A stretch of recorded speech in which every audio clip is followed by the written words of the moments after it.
You all for joining in on the first Q&A with Kindall. Yeah, I think that works. On the first Q&A with Kindall from Aspire Counseling and Wellness Center. It's been an intriguing day, to say the least. And I'm not going to belabor. I'm not going to take up too much of your time today. But I just want to kind of get into the purpose of why I wanted to do this. Being a mental health professional, working in schools, working with people on a consistent basis, and, having to contend with my own mental health as well. This coronavirus epidemic has really thrown us all for a loop. And I wanted to be able to, just engage with you all and offer some answers to questions that, I've had before, that I'm sure people are having, and give people the opportunity to just, let me know what's on your heart, what's on your mind, what are you thinking about, what would you like some sort of response to, so that you can make a more informed decision about what do you do moving forward while we're having to all contend with the coronavirus. So I hope that everyone is safe, healthy, taking care of themselves as best they can. And, my prayers are out for everyone. I know that this hasn't been easy for everyone. And I just want, my friends and family know that I love you all dearly. We'll get into it. So the premise was, if you had questions, to send me your questions. And I had lots of people that shared with me their questions. And if you do have any additional questions throughout the program, just, message me, let me know, and we will answer them as best as I can. So here's the first question, or here's one of the questions. Are there places people can go right now for therapy, / counseling, if they are looking for a virtual provider? And the answer to that is yes. There are lots of online providers, virtual providers for mental health care.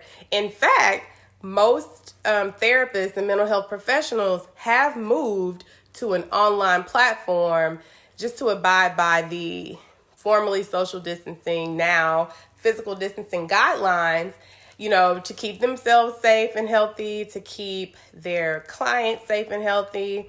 And if you are interested in seeking mental health care online, it's a great alternative to, like I said, going into a physical location. Maybe you don't have the access to transportation or a vehicle, so it provides access to, different communities that may not, again, have the access to go and see a therapist. And so here are a few, I'll just list a few of some of the, after doing some research, some of the mental health providers that, I've been made aware of. I knew too. I wasn't even aware of most of these. So you have BetterHelp, which is the most popular. Their average cost per session is about $65. And so they rated whomever this website, ecounseling.com, rated them up to 10. And so BetterHelp received a rating of a 9.6.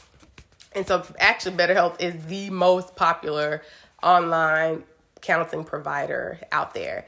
Then you have Regain, which their average session is about $65, and they received a 9.1 on the rating scale. Then you have Teen Counseling, and their average cost per session is about $45 with an 8.9 rating scale. Then there's Talkspace, another popular one, with an average session price of about $99, and their rating is about an 8.5. And then you have the last one to round out the list that I had was Breakthrough. And so their average price per session is about $99. And their rating was about an 8.4. So you want to check with your insurance company to see if they cover teletherapy, how much, they'll get back and things like that. You want to do your research prior to making the investment just to see if it would have to be cash pay, or if your insurance will cover that, which that's one of the questions that I received later that I'll cover. Actually, let me just go to that question. I have them all. If you know me, you know that I'm really organized, so I have everything written down. And my notes and stuff. I like to be prepared. Let me see. I think this might have been my brother-in-law's question. Not that one. Oh, yeah, here it is. So, how much do typical therapy visits cost?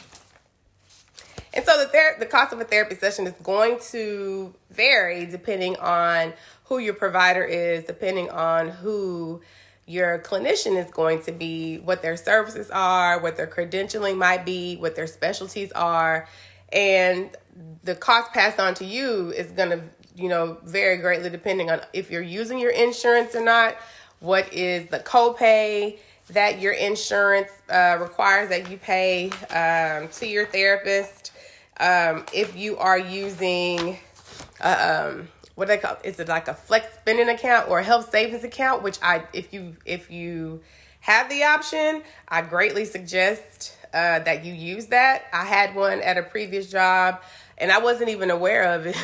But my therapy sessions came, and I'm a therapist that goes to therapy. That's good, best practice, and helps you with your mental health care as a clinician. And so my session fee would come out of my health savings account, and that's not whatever you have in your account, you need to use it, or when it's time to roll over, you could potentially lose it, or depending on whatever the rules are, through your insurance and through your provider. So yeah, therapy rates vary depending on who you see, their specialty again, what their credentials are. I definitely recommend that you do some research again about the therapist that you want, who you think will be a good fit. You can go to Psychology Today. There are other platforms. You have Therapy for Black Girls. That gives you, there was another platform, another app. I cannot remember the name of it, but I did post it on my Facebook, that helps you find mental health care providers for people of color. It starts with an A. I'll have to look at it, and then I'll post it again on my site. So yeah, it varies. It just really depends on what you're looking for and who you choose. And honestly, finding a therapist is like trying on a pair of shoes, like trying to find that pair of shoes that fit you. They may look great on the display, but once you really interact, it might not be the best fit for you. But do not let one bad fit be the reason that you choose not to engage in seeking mental health care. Your mental health is going to be tied to your physical health, everyone's physical health. And I think that right now, people are really beginning to see just how important taking care of their mental health is, especially dealing with the fact that we are having to practice physical distancing, social distancing, whatever you want to call it, that there's an uptick in anxiety symptoms.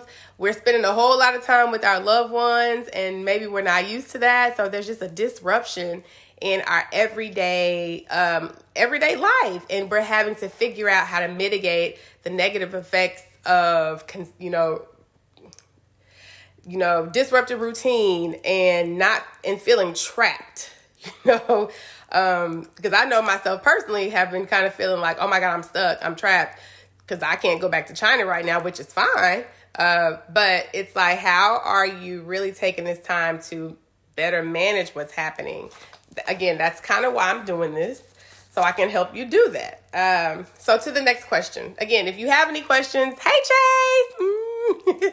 If you have any questions, feel free to type them in the little chat thing, like and share, and I'm going to keep going. And if you do have any questions after the session is over, feel free to reach out to me. You can message me on my Facebook page, my business page, or my personal page, or you can email me at kindall.tyson@aspirecounselingwell.com. And there was something that I didn't even give you any background about myself. So I'm I'm a licensed therapist. I'm a licensed professional counselor in the state of Texas. I'm a nationally certified counselor, and I'm a professional school counselor. And if anyone knows me, y'all know that I love helping people and I love helping kids. I love programming. I love talking. I love being there for other people. I love to be creative in the sense of mental health care.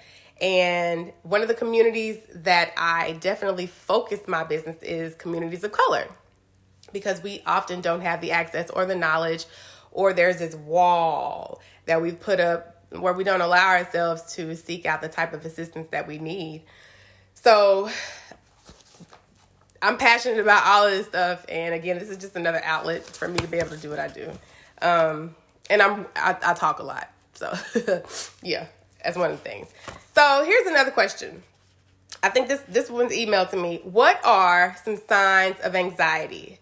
There are physical signs, behavioral signs, cognitive signs. And what is anxiety? Anxiety is a mental and physical reaction to a perceived threat.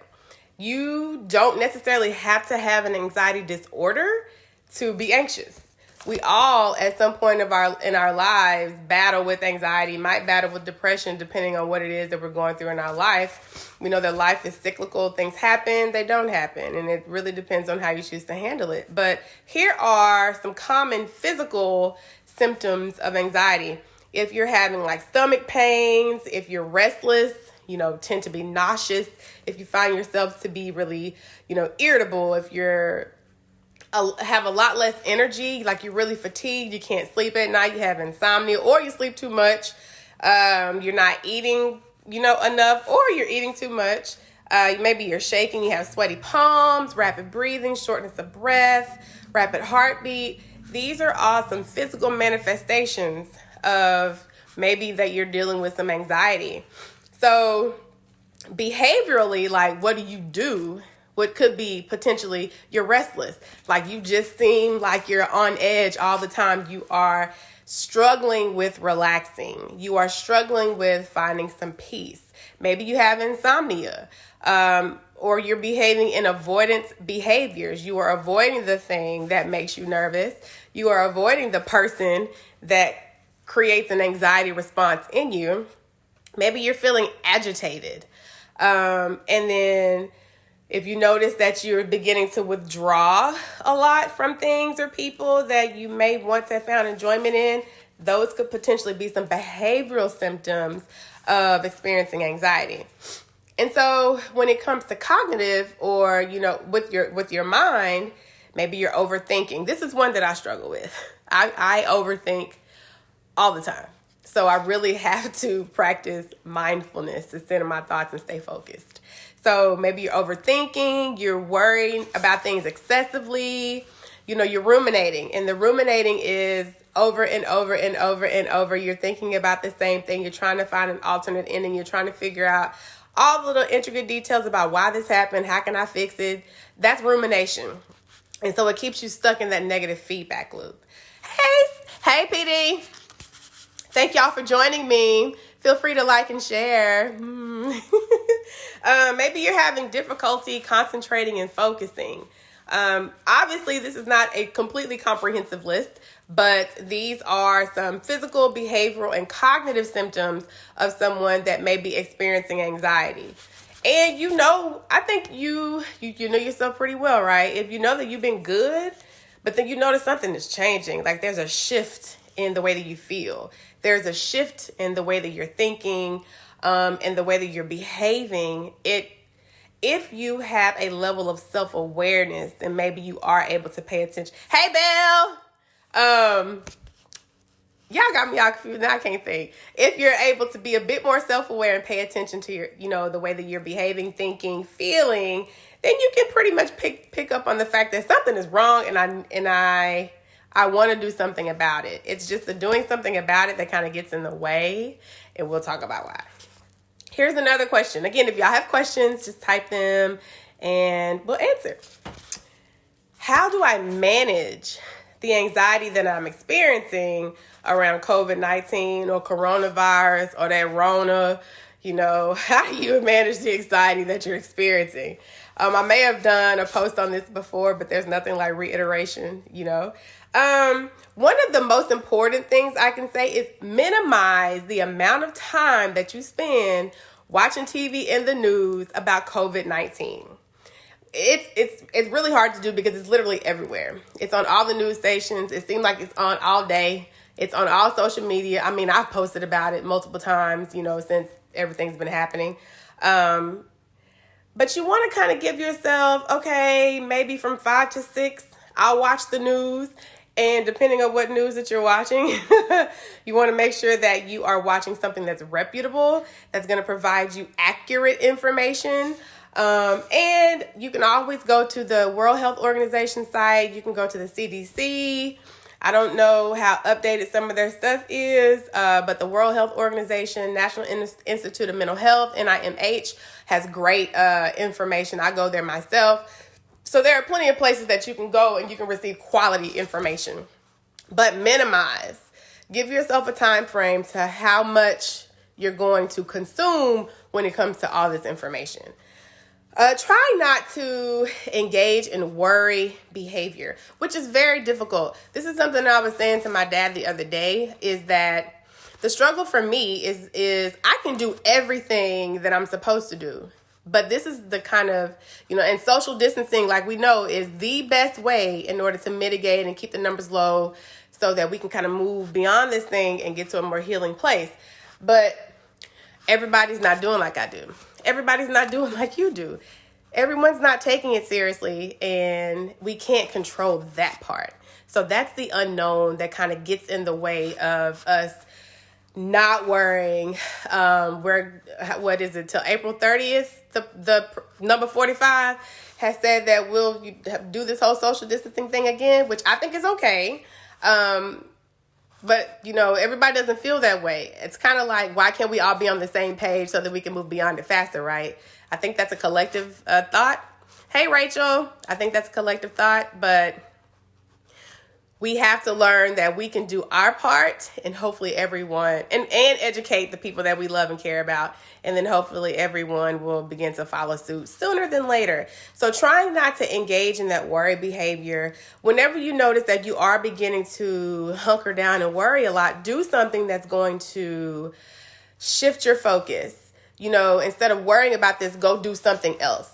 Contact someone, distract yourself so that you're not overly concerned and overly worried about something that we literally cannot control right now. And the one thing that we can do is the physical distancing. And I'll say this multiple times today. Physical distancing does not mean social isolation. Physical distancing does not mean social isolation. I'll say that plenty more times today. Additionally, try not to react to the physical symptoms that you think you may be having.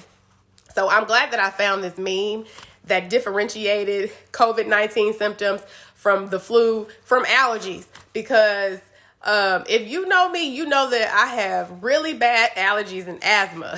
So, I would wake up and be like, oh my God, it's hard to breathe, not realizing that the pollen count was very high outside. And so it just created this anxiety response to me. I was so nervous, like, oh my God, do I have COVID-19? There's something going on. My nose is running. I'm caught. No, we have to try and not to, every time we think something happens, not to go down that rabbit hole of worry. And one of the most challenging things about anxiety is accepting the uncertainty of what could be, right? We know that we're putting ourselves in the most safe possible place right now, which is staying at home, doing our best to limit contact with other people other than those in your household. So it's a good faith measure that you're doing your part, and accepting that, okay, there's a lot that's uncertain, but I do have control over my own actions and my behavior. So taking that power back is really important. Focus on being productive, but not to the point that you're going to feel guilty about not being as productive as you thought you would be.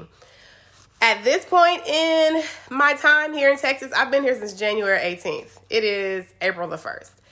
And I was supposed to go back February 10th. And I thought by this point I would have written this book that I've been wanting to write, done all of these journals, created all these journals that I was interested in making that I'm still going to do. And then I haven't. And one of the biggest things about productivity is the fact that we're having to exist right now. It's okay. It is okay not to do everything on your wish list, on your action items list, on your vision board, because we're literally trying to figure out how to thrive and survive with new information every day. You know, again, living through all of this uncertainty. It's okay if you are not 110% productive, and learning to be self-compassionate is going to be extremely important during this time. So what I would say is I tend to do quarterly goals. You know, you want to make a list of things that are pressing for you to, be productive on right now, and just and break them down into actionable steps and whittle away at it on a daily basis. And you'll notice that you're beginning to be productive. But again, making sure that you're not judging yourself if there's one day that you just want to lay around and sit around, do it. Watch Netflix. I mean, we all been on the Tiger King craze, which I have so much to say about that. But find you a great book, join a subscription, do Audible.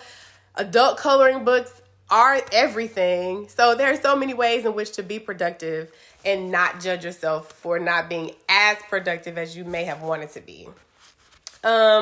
And I have so many things that I could list, but I won't do that. I'll type some of this stuff up on my business page. That way, you all can have access to it. But one of the most important ones is practice stress reduction strategies. Running, jogging with social distancing. Learning to, there's you can do yoga on YouTube that can teach you lots of things that you can do inside your house. Aromatherapy helps. Reading, communicating with people that you love, mindfulness, doing meditation in the morning. I mean, I could go on and on and on. There's a plethora of things that you could do to relieve stress that I may not know. I want you to think about, what is it that you like to do that helps? Cooking. I know Belle loves to cook. She is a cook. And so for her, that relaxes her, right? And she loves to share. So, think about the thing that you love to engage in that brings you a modicum of peace, and do that thing. So moving on to the next question. Well, people have sent me question after question. How do you encourage, this is a good one. How do you encourage a loved one to speak to a mental health professional? Well, there are so many ways to answer this question. And I will say that you should always begin with care and empathy. You want to communicate in a way that they know that you care about them and their feelings, and that you're being empathetic, meaning you want to, do some perspective taking.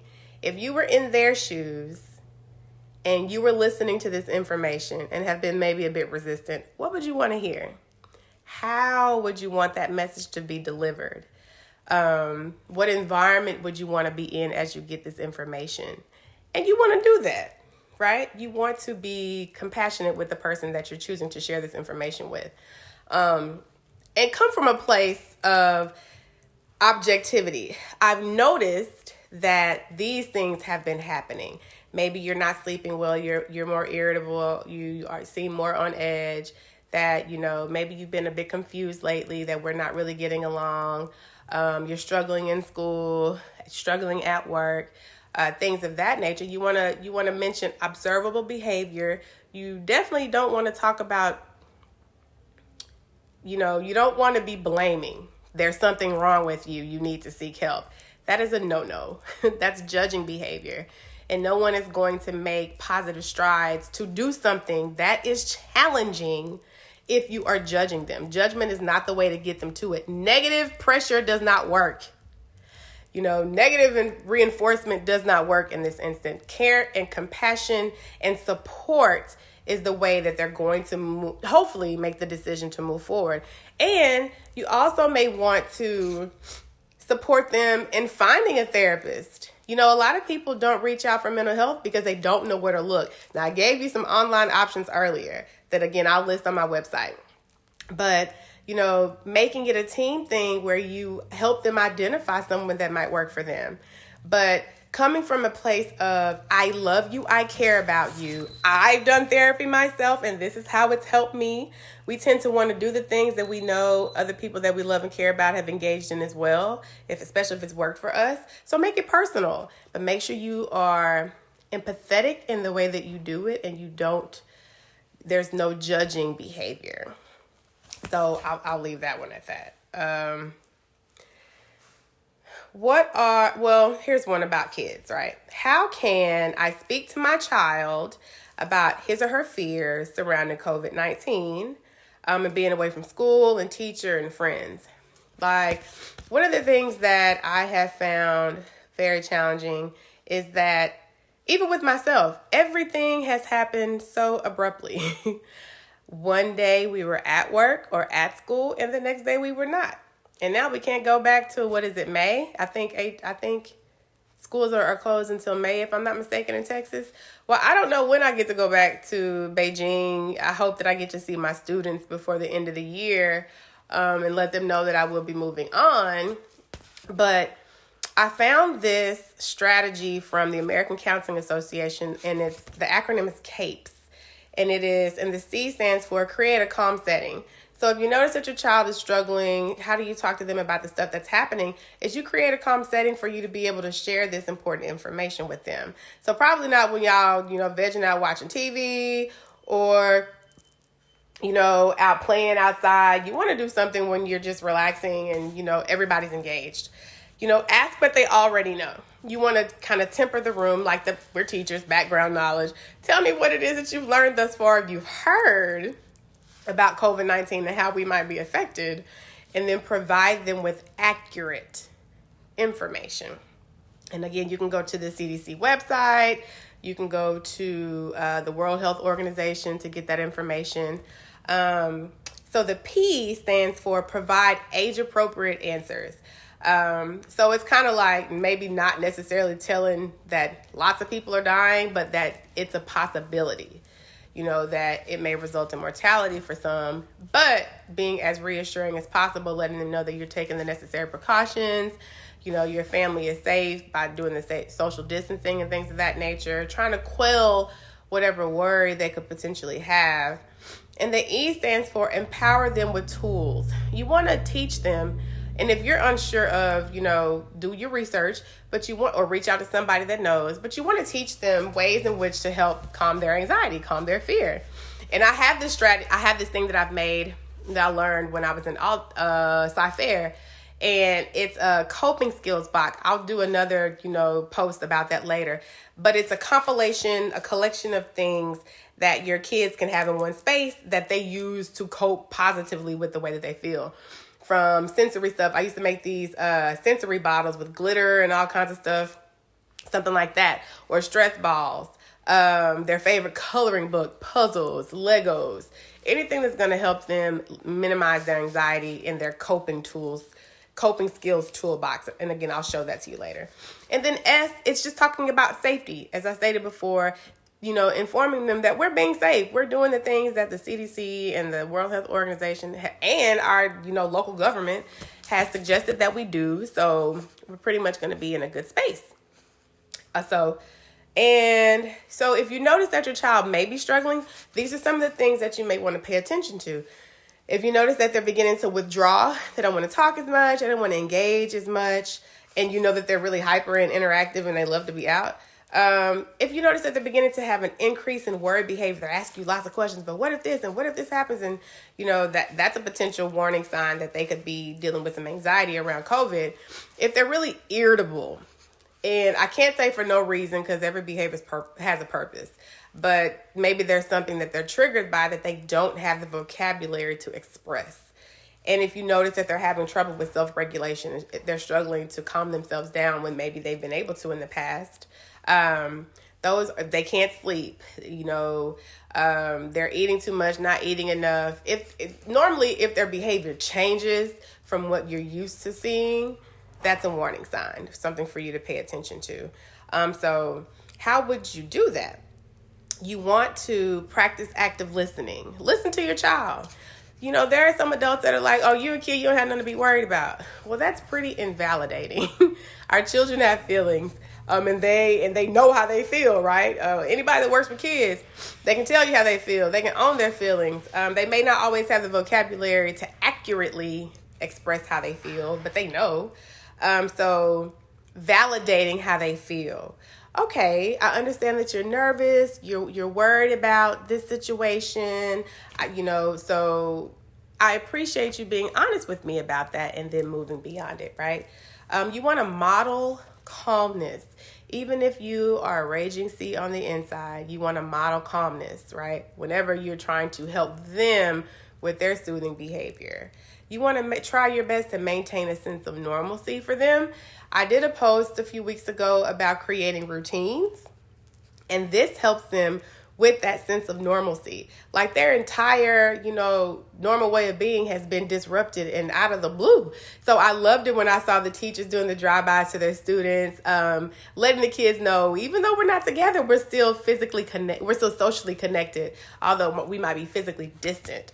So creating that routine, that structure, that schedule where they know, this is what's going to happen next. It minimizes anxiety.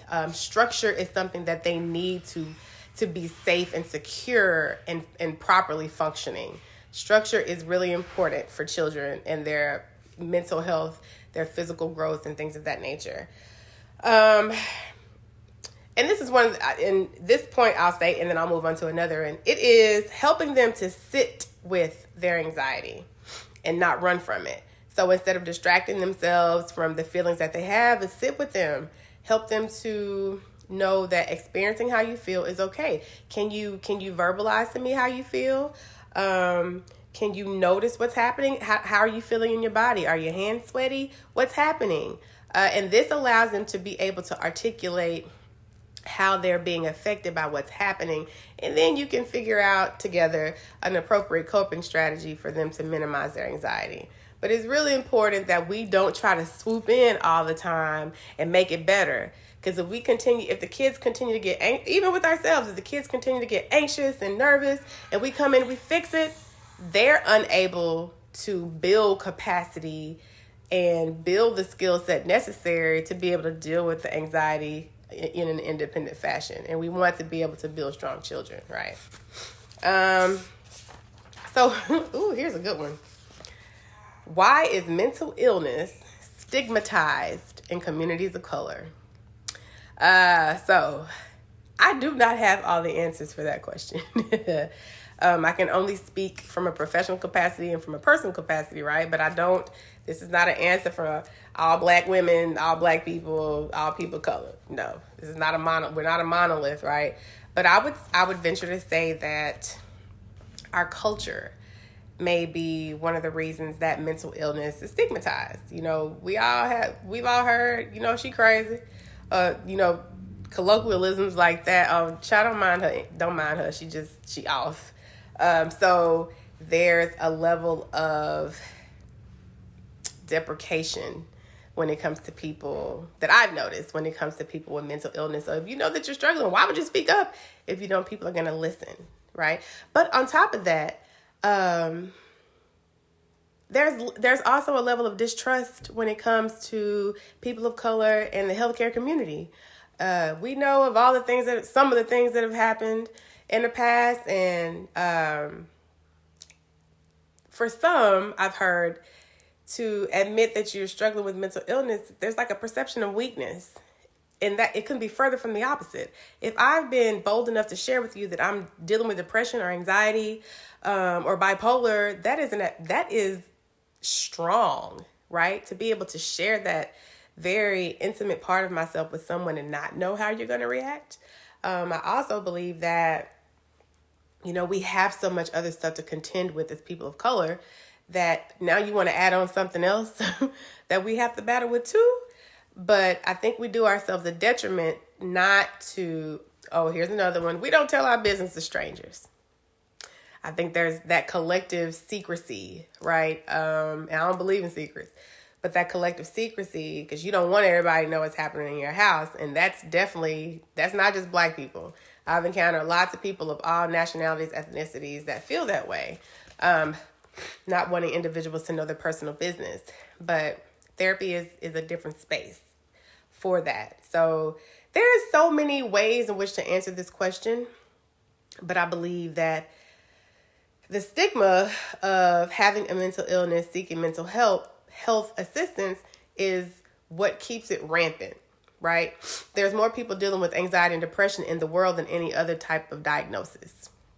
And there are ways in which to seek out help, right? Their confidentiality is really important, but it all starts with us. We have to help people to understand that having an issue is okay because you're human. You're not perfect. I'm not perfect. And then offering the level of support that they may need to be able to seek that help. So that is a large part of why I started my business, why I became a mental health professional, because I see the detrimental effects of trauma, collective trauma. Like, we're all dealing with the collective trauma right now. That's what COVID-19 is, and we're all dealing with it in different ways, but it's something that unfortunately we all have in common. And for those who may have past trauma, how you handle this particular situation can be heavily impacted. So I think that bringing mental health and mental illness to the forefront, speaking about it, being unapologetic in the way that you get help in a healthy manner is really important. Normalizing it. Mental illness is something that most people in the world are going to experience at some point in their life. But just because you struggle with something today doesn't mean that it's going to be a life sentence. And I think that's part of the challenge is, if I tell these people that I have something going on, are they going to see me differently? Are they going to think I'm crazy? That projection is real strong. And so we have to create a space that people feel comfortable and don't have a problem with talking to us about what's happening. So if you want someone to be open, you got to create that safe space so that they can share with you. But enough on that. Again, if you have any additional questions, you can ask me personally. So this is one. How do I handle being cooped up in the house with other people when I'm used to my independence, spending time alone, things of that nature? I mean, everybody's lifestyle has just been thrown out of whack right now, right? But here are some tips. Either if you are working from home with your boo, by yourself, with your family, here's some things that you can do with your kids. Carve out separate workspaces. This is more so for work, right? You want to carve out separate workspaces from the people in your house. Your kids have a place to study. You have a place to work. Your partner or your husband or your wife or whatnot has their own space. And you all do your things as separately, in some cases, as you can, unless you're having to tend to the needs of your children, unless you're doing homeschool. That's where that schedule and that routine is really important to create as a collective team. This is how it's all going to work for us, this puzzle piece. You want to be able to respect each other's time and space. Just because we might be working from home does not mean that I can lay up on the couch and do nothing all day and think that my partner or my mom and dad or whoever I'm in the house with is going to do the same thing. We have to be realistic that most of us are still having to work from home. Some of us are having to work and take care of kids. And so respecting each other's time and space is going to be really key. And the way that you do it is you communicate. It's when you begin to feel a certain kind of way and you don't say anything and it just festers. And then it starts to boil over that it can become an issue. So if you're feeling, if you are experiencing some feelings, you want to communicate about your feelings in an open and calm setting. If you have children, maybe you and your partner or your spouse can take shifts. So maybe somebody is working in the morning. Whoever's not working in the morning can take the kids, and then you all can alternate the shifts. That's a possibility. Additionally, you want to respect your partner's routines and roles. So what I might do for comfort and routine during the day, whomever I'm living in the house with might not do the same thing, and I have to be okay with that. Hello, mother. And I have to be okay with that. So just because it works for me doesn't mean it's going to work for somebody else. And I can honestly say this is where I struggle. because I'm 38 and I've been living on my own for a very long time. So I'm used to, curating my space, doing what I want to do, whatever. And so now that I'm here, I'm grateful to be here at my parents' house, don't get me wrong. But it's a challenge to have to adjust with all the stuff that's happening in the world and how to, figure out how to make it work amicably for everyone. And I can't say that I do good every day, but, every day is a new challenge or a new opportunity to try. Be flexible. Flexibility is key because things are constantly changing. And remember I said be okay with uncertainty? Get comfortable with uncertainty. Like we're living in a very uncertain time. And so we have to be comfortable with that.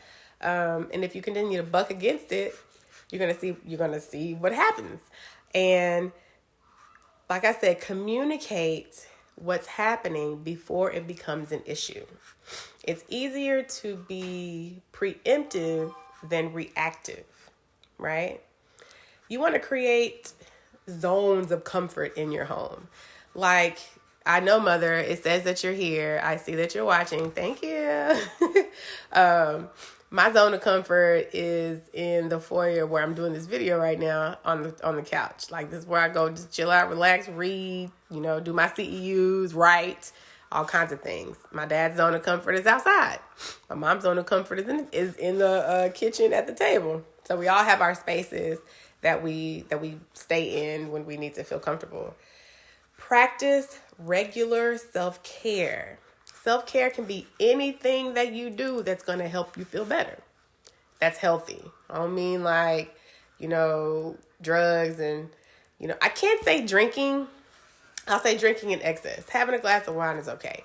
But if you down the whole bottle in a day and you're doing that consistently, that could morph into a potential problem. And we don't want to create more problems when we come out on the other side of this, right? So you want to manage your expectations and try not to control the behaviors of other people because that's not your responsibility. And, again, finding a calm, safe space in your house to help you relax. Those are ways in which I would say handling the 24-hour access to another human being that you're not used to. I did the whole therapy. Okay, so here's one. Here's a good question. For all of our moms and dads that are working, and maybe aunties, whomever that's working and taking care of kids, and worried about family. Here's one. How do you manage burnout when you're working at home in addition to parenting, right? So a statistic, women are 1.6 times more likely to report feeling burnout than men. And, chalk it up to assuming multiple roles, working, parenting, spending more time parenting. I don't know what your dynamic looks like at home, but I have friends that they're the parent and they're doing a fabulous job at it, but I know that it can't be easy, right? So statistically, they'd be the ones to burn out a lot quicker than others who may have more support, more time, things of that nature. But I would say that finding a way not to sacrifice your personal well-being is going to be really important. And as always, I'm going to say this consistently, practicing regular self-care is key. Self-care is an act of self-preservation, and it is not selfish. I don't care what anybody tells you. You're selfish for thinking about yourself. Well, there's this thing. If I'm no good, I cannot be my best for anyone else. So it is reframing the notion of self-care that in order for me to provide my best to myself, my spouse, my children, my friends, my family, I have to take care of myself first. And that doesn't mean spending hundreds of dollars, on a manicure or pedicure, which we cannot do anyway right now. Or, buying all this stuff. No, that can be take you a nap. Drink some herbal tea. Read a book. There's so many. Go outside and walk for an hour, 30 minutes, ride a bike around the neighborhood. Self-care can be whatever you choose it to be to help improve your mental, physical, and your physical being. That is self-care. Additionally, so, you'll notice that maybe you're burnt out if something small happens, but your reaction is disproportionate to the thing, right? You maybe have a whole nother level of cynicism that is just really hard to see that things are going to work out because they just haven't. Like, you're burnt out, you're over it, right? And you don't want to be there. You no longer see the benefit in doing all the things that you've been doing because maybe you're not seeing on the other end the positive aspects of it. Maybe if you're inattentive, if you're disengaged, you're noticing that it's really hard to focus and really hard to be productive. Those are some signs of burnout. If you feel like you're just checked out, like you're not motivated to do or be where you are, where in the past you may have been. And if you notice that your job performance may become inconsistent, these are all telltale signs that you're burnt out and you need to do something to intervene so that you can get back to a healthy space, mentally and physically and professionally, and better take care of yourself. So that was actually a really good question. Like, I do lots of workshops for professionals in Beijing, and burnout is one of the biggest things that we talk about because people are struggling. Like, how do I battle burnout? So that might be something that I'll talk about later. So, okay, here's a good one. For those of you that are hopefully after this and hopefully before this interested in seeking a therapist, how do you know that your therapist is legitimate and licensed? Extremely important. You want to, if you are seeking therapy, you want to make sure that your therapist, your mental health professional, is a licensed mental health professional. Be they an intern, because interns still have an intern license, or a fully licensed professional. You can always go, I think it's a DHS website, the LPC tag, and you can type in someone's name. You can check the status of their license. You can check out if they are legit. But in addition to that, when you do your research on your therapist, it should list their credentials. Again, like I'm credentialed, I'm an LPC, a licensed professional counselor. I'm an NCC, a national certified counselor. I'm a professional school counselor. All of that. You can find, just like certified teachers, you can type in somebody's name and see if they are certified or not. I think that still happens in Texas. But those are ways in which you know that someone is legitimate. Additionally, when you are wanting to move forward in therapy, they should provide you with an informed consent. And it outlines everything therapy-wise, confidentiality, scope of service, fees, when they start doing therapy, where they went to school, things of that nature, operating hours, pricing, everything that's therapy-related should be outlined in their informed consent. So additionally, ask questions. Any question that you have, the therapist should be able to answer. So like I said before, it's kind of like trying on a pair of shoes. It might look good on the rack, but when you get up close and you got to try it on, hey, Tanya. Like I said, y'all, please like and share. Please like and share. We're trying to spread this message of mental health. But yeah, every therapist might not work out for you, and they shouldn't. You should find one that you really gel with. You build that therapeutic bond. Okay, Mama, I'm going to ask you a question. You've built that therapeutic bond, and you're doing the work. It takes two to tango. And so, moment of self-disclosure, I've had two therapists since I've been going to therapy, since I've been in grad school. And my first therapist, she was good, right? But I stopped going. I was doing well. And when I needed to go back to therapy, I've been with the same therapist for over 3 years. And I refer her to everybody.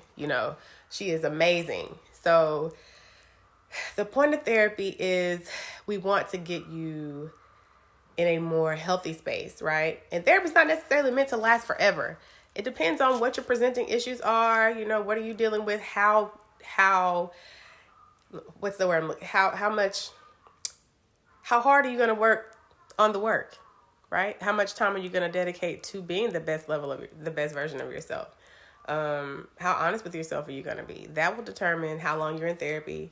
What type of therapy, what type of interventions are being used?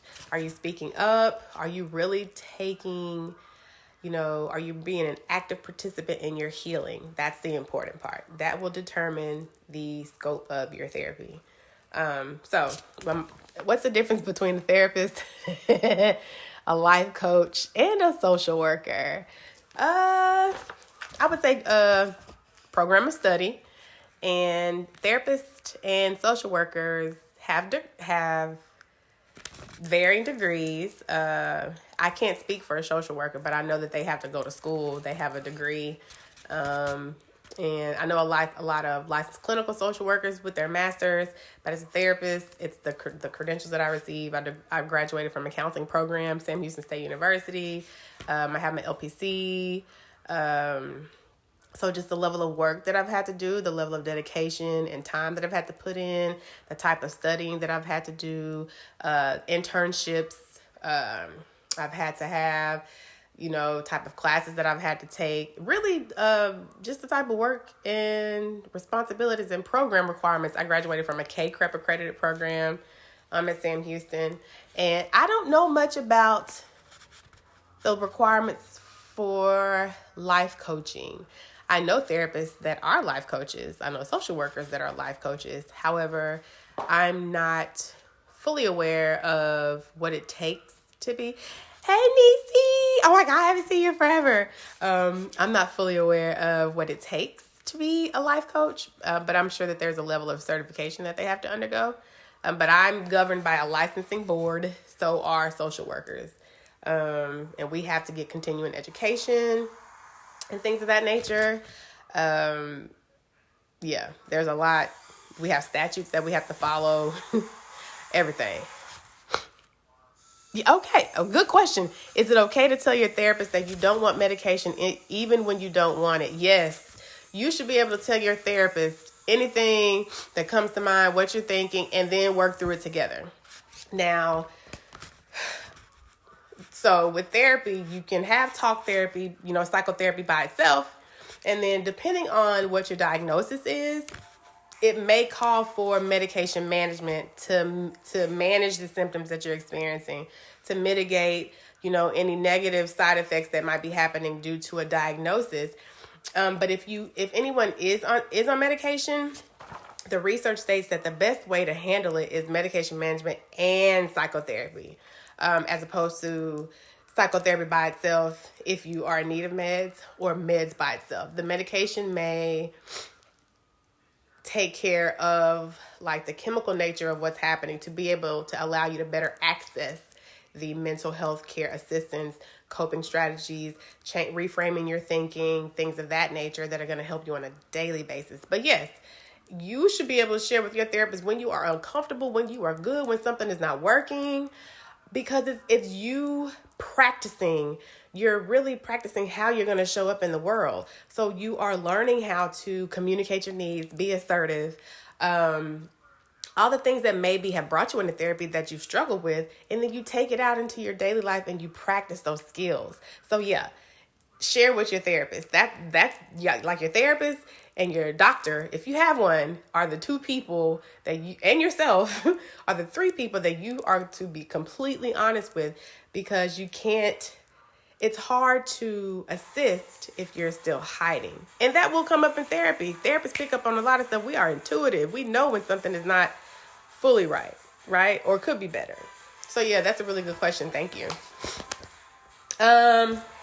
Yeah, if y'all have any questions, put them in there, and please like and share. So how do I manage work while I am in quarantine and practicing physical distancing?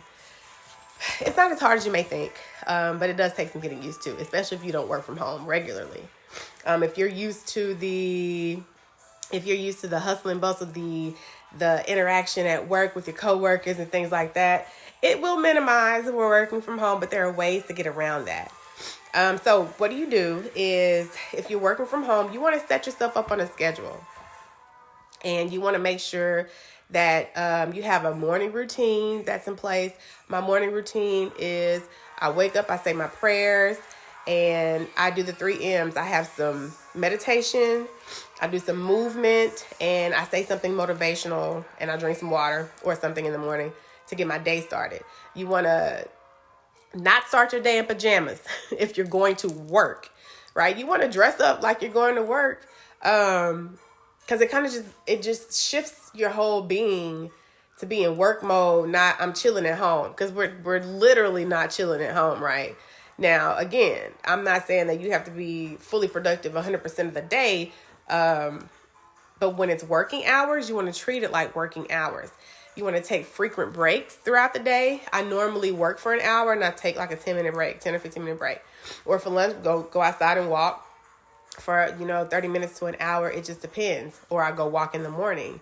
You want to do your best to wake up at a consistent time and go to bed at a consistent time, because your body gets into this rhythm, right? So you want to do your best to create a consistent sleep schedule, which is going to help you with your mental health. Like, sleep is one of the number one things that we tell people to do. Monitor your sleep schedule and your sleep routine. And you want to create a comfortable working environment, which can be hard when there's so many other people in your house, right? That's why, respecting routines and time and creating schedules can be really important during this time. And as far as staying connected, I saw, I think it was Chase, you posted like your video chat. Those are ways in which to maintain social connection while we are having to be physically distant. Video chatting, FaceTiming, texting, things like that, people that we care about, our coworkers, because I have coworkers on here right now that are my family at this point. Like, they will forever be a part of my life. So you want to do things that are going to help you all stay connected and stay informed while we're having to be physically distant. All right, here's another question. Oh, okay, Mama. How significant is it for counselors or therapists to work in schools after this virus crisis? Extremely significant. And again, I'm not only a licensed therapist, but I'm a professional school counselor. But I would say that it's going to go beyond working in schools. It's going to be revamping the nature of professional school counseling from one, in my opinion, that is a lot about paper pushing. I love the scheduling because that gives you the opportunity to work with students one-on-one, tailor something to that's going to best fit their needs, be able to talk with them and communicate with them. I was also a testing coordinator. So our children, even before this happened, they struggle with mental health. So being able to create programs like one I created in my last school, Becoming Better Students, and thank you to everyone that supported. Like, I still look at pictures. It just makes me all happy and stuff, right? But we have to have a system in place that's going to better care for the mental health needs of not only our children, but our faculty and staff, because everybody is going through it right now. And I think that there's going to be an uptick in anxiety and depression once we're on the other side of this, and then we do resume our schedules. Because think about it. Think about the seniors. There's so much uncertainty. Graduation, possibly going to college. What does that look like? There's just a lot that's up in air right now, and that uncertainty is not the easiest thing for our kids to handle. So you might see an uptick in acting out behavior and things like that. So having qualified, student-centered mental health professionals, counselors, professional school counselors, licensed therapists in the school, that the majority of their responsibility is actually student services, well, individual, guidance and counseling, things of that nature, not the paper pushing aspect of it all. It's going to be highly important. And that starts from the top. Like, your school administration has to fully understand how integral the counselor is to the school. But as counselors, we have to be demonstrative of the fact that, hello, Rodney, we have to be demonstrative of the fact that I'm going to take care of these kids. I'm going to be there to support their mental health. I'm going to create these programs. I'm going to work with their parents. I'm going to work with the teachers. I'm going to go to lunch duty and do counseling on the side at lunch with the kids. Any opportunity to interface with children is key. In the morning when they're coming in, throughout the day, walking the halls, during transition, at the loading dock when they're having to go home. Every opportunity that we have to serve the needs of our students is important. And it takes more than a counselor. It takes a concerted effort from everyone having a collective vision about what does it look like to have a student-centered, comprehensive guidance and counseling program that's going to best fit the needs of the school community and the community at large. I can go on and on about this, but I think that there needs to be, so in my current school, I actually teach a class where I specifically focus on mental health and social emotional related things for ninth graders transitioning into high school.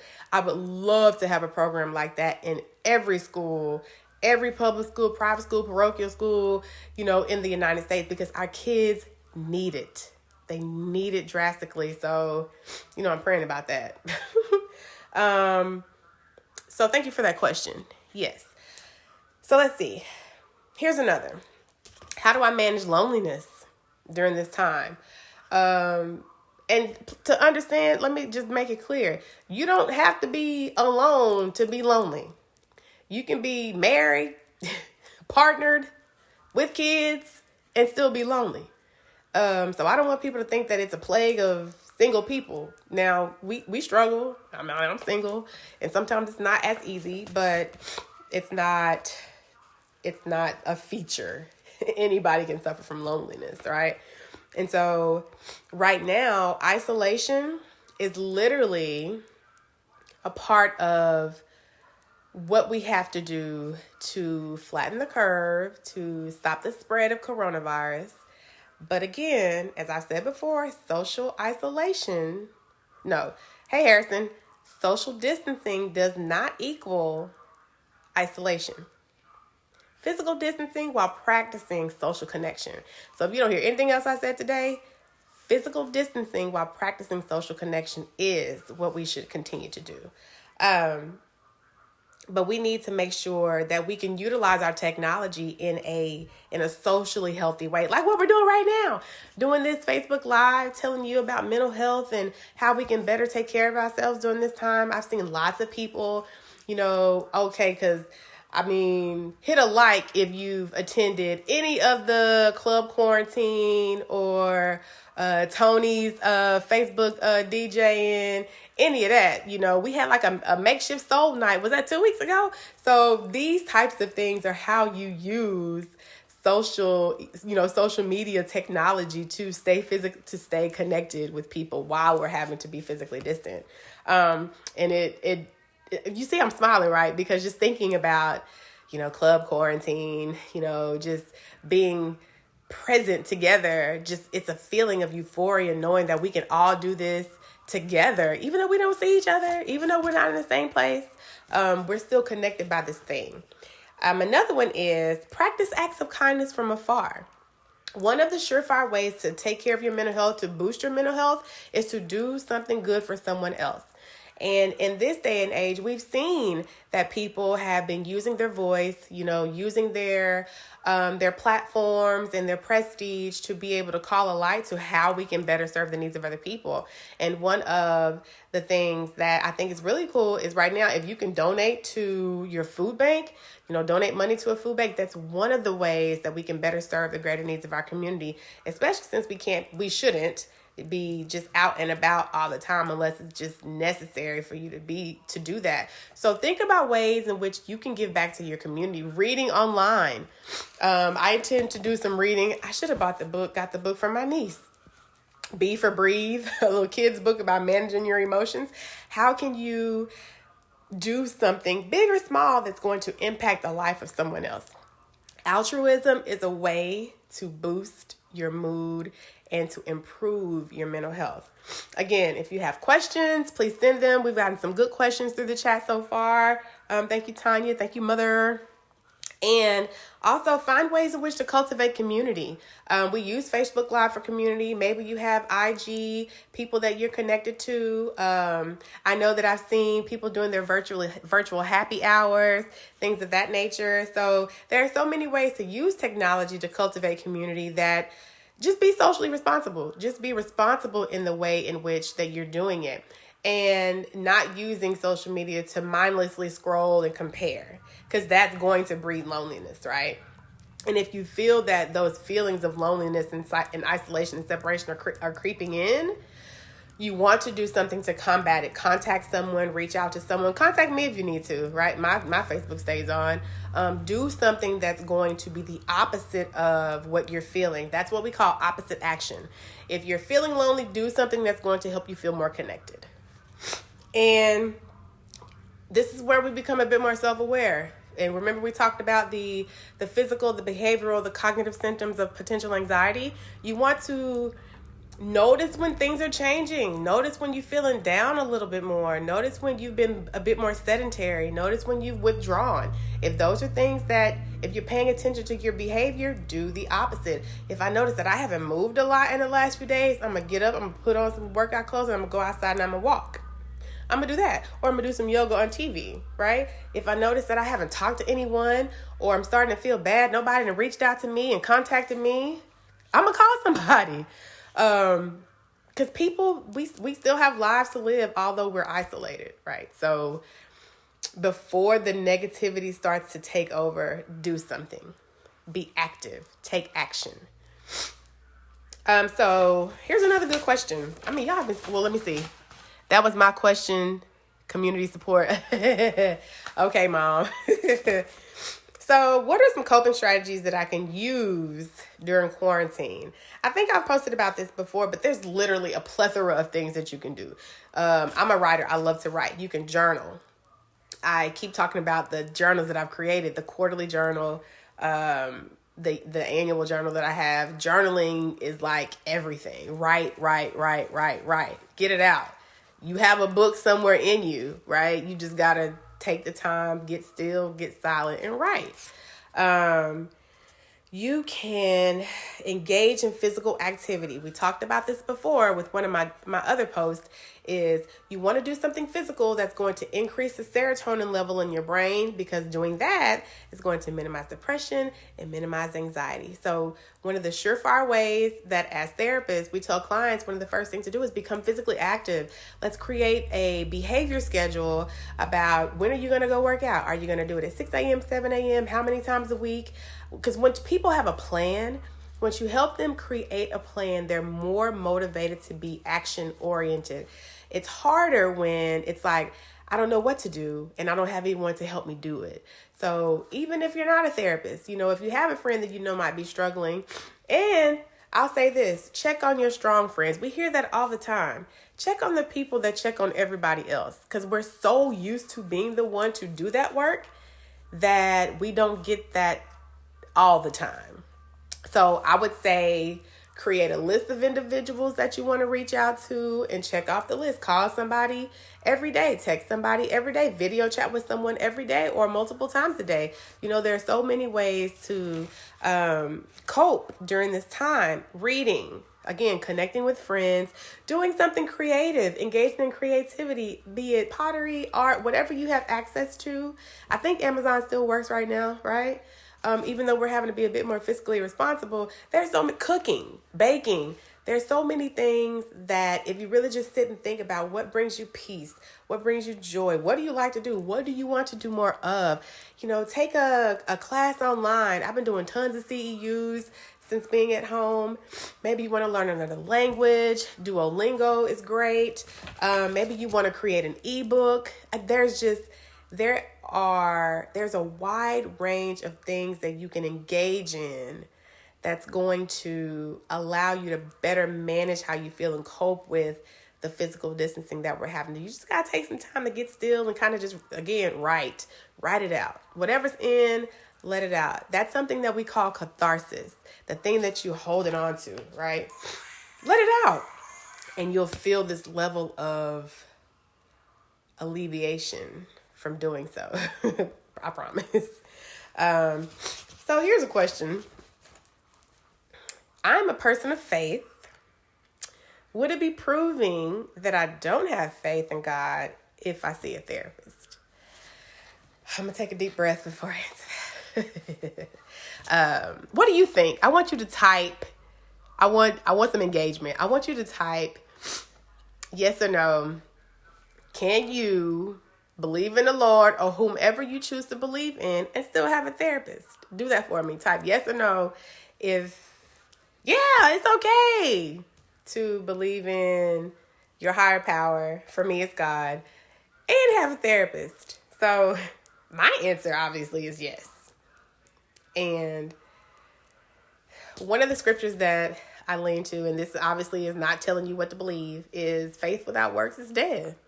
Yes, have faith, but also put in the work.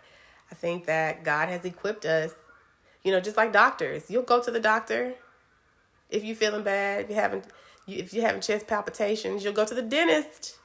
If you have that aching tooth, you'll go to your podiatrist if you're flat-footed and you need help, right? But then when it comes to mental health, we are so afraid to seek out a therapist. And I know that it ties directly back to the question that we had before about stigma. There is a huge stigma still. And I'll go with communities of color, but I just think nationwide, about seeking help for mental illness. I became a therapist for this very thing because our churches in the past have been, and in the future, depending on what church you attend, have been refuges of information where you go for support, where you get the knowledge, where you get the encouragement. So yeah, I don't think that there's anything wrong with your faith if you choose to believe in the Lord and seek out mental health assistance, because you're essentially paying attention to what's happening and you're doing something about it. I don't believe you can just pray away depression. I believe you can pray, seek help, and take medication if you need it to manage the symptoms of your depression, to move on beyond the diagnosis of depression. But sweeping it under the rug and using maybe your spirituality as a cover to not do the work for fear or whatever else may come up, I think that's irresponsible, right? We owe it to ourselves to do anything that we can to improve ourselves mentally, physically, and emotionally. And so when you think about the wheel of wellness, it changes. Sometimes there's 6, sometimes there's 7, sometimes there's 8 components of the wheel of wellness. Spirituality is one of them, and it's one of the most important ones, to know that there's a power higher than you that you can reach to for that level of support. That does not mean, spirituality does not mean religion. That does not mean Christian or, Catholic, Protestant. I'm probably getting it wrong. Muslim. It doesn't mean that. It means spirituality is connecting to a power beyond yourself and drawing that strength from that. So that is a huge component. And the research states that when people have a spiritual connection, they have better outcomes when it comes to improvement of their mental health. So yeah, I believe that you can believe in God or whomever you worship and have a therapist and you'll be okay. So with that, I would actually love to do more work in churches. I would love to come and talk about mental illness and the intersection of, spirituality and mental health.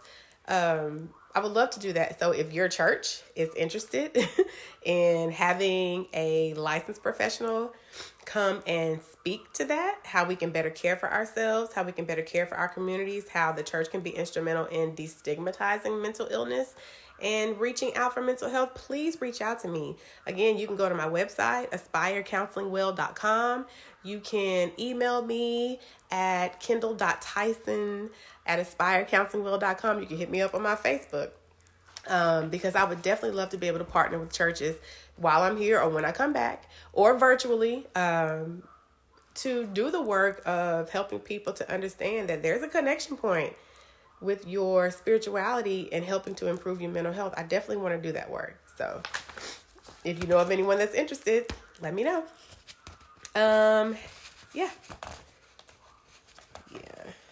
How do you know that you need to seek out help? What are some signs to pay attention to? And I'm almost finished, if you can believe it. I've gotten lots of questions. I had like 20 questions. If you notice that you are having trouble sleeping, either you're sleeping too much, you're not sleeping enough, that you're just really on edge, you're irritable, like everything just sets you off. That you have been feeling on edge, jittery, down, somber, for quite a while. Hey! If you notice that either you're not eating enough, you're eating too much. If you notice that, your thinking has become foggy, you're struggling with focus, that you really not want to be around people, that you're withdrawing from folks. If you have had thoughts of suicide, if you have made plans for suicide, if you're feeling hopeless, these are signs that you could be struggling with mental illness and that you need to seek help. And if you don't want other people to know, reach out to me. I can help you. I can help connect you to a qualified professional. My therapist is amazing, and I have colleagues and friends that are mental health professionals as well that do just as good work as I do, right? So the thing, and again, like one of the first questions that I answered was the multiple online formats that you can sign up for that can do therapy in the comfort of your own home. And the most popular is BetterHelp.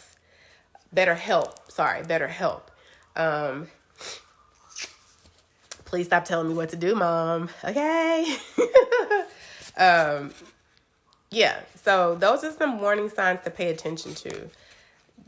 Maybe you're losing focus at work. You don't want to work. You struggle getting out of bed. That's a big one.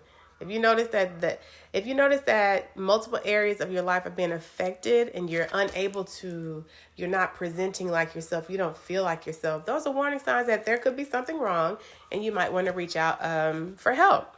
Again, I'm so glad that you all have joined me. I'm almost finished. Y'all know I love to talk, but I'll talk all day when it talks about mental health because it is my mission to help destigmatize mental health and mental illness in communities of color and to help us acquire knowledge and skills to be the best versions of ourselves. So please like and share. And so here's the last question that I have that was sent to me. Are there any apps that I can use to help me take care of my mental health? There are so many. I wasn't even aware of all these. And so they're broken down by what is it that you're seeking help with. So one of the it's meditation and mindfulness. And so mindfulness, I think I've spoken about this. I did a post about this before. Mindfulness is simply the practice of being present, focused, and rooted in today. Right? Doing your best to not be so overly focused on the future or the past because that breeds depression and anxiety, but being present and rooted in today, that's what mindfulness is. And some people are weary of mindfulness because they think it's about religion. It's not. Mindfulness has nothing to do with spirituality, religion, or any of that. So a lot of like praying is a mindful activity because you're centered and you're focused, right? Meditation is a mindful activity. Tai Chi is a mindful activity because you're really having to be focused on the here and now and how, your body's connecting in all these different ways in order to do the best that you possibly can in that particular activity. So mindfulness has been around for a long time, really. But when it comes to meditation and mindfulness, here's some apps that are really good. Headspace. And if you are a mental health professional, Headspace is giving you the rest of 2020 for free to sign up. You just need your NPI number and I think an email address. I signed up for it last week and I haven't had to pay. There's another app called 10% Happier, one that's called Breathe, and that's BREETHE. There's an app called Stop, Breathe, and Think, Simple Habit, Waking Up, Insight Timer. I have that one as well. It gives you lots of good meditations on a daily basis. And then there's Calm. I think LeBron James is actually a spokesperson for Calm. I saw an ad with him, which I thought was amazing.